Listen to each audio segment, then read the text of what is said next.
And I'll give you a great example. Many, many years ago, like I'm talking 2013, I had this business partner in Fit Body Bootcamp, and we started it together. Like, no one's ever made me laugh as hard as him. An awesome human being. However, we shared two very different work ethics.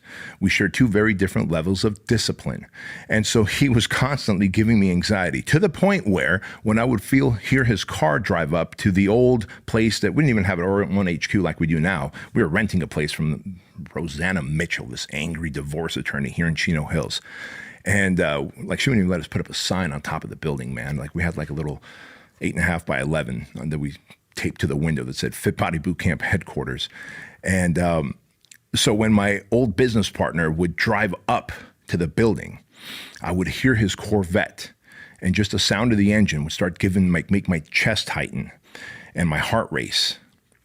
I'd get anxiety because, well, we ran the company differently. He missed deadlines and he wasn't as productive, and he got the employees that we had. We only had like 6 or 7 employees at the time, but he got them all whirled up in a dizzy, man. And we would have a high turnover because people would quit.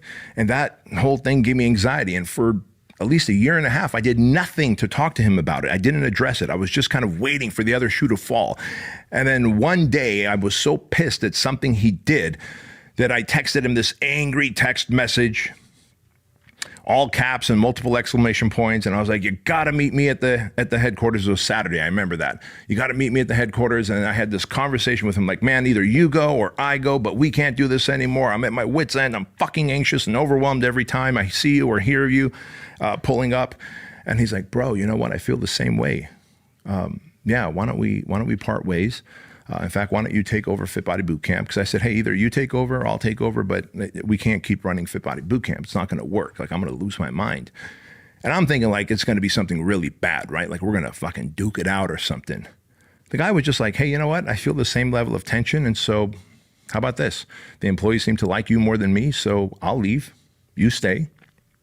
And that's that. And I bought him out.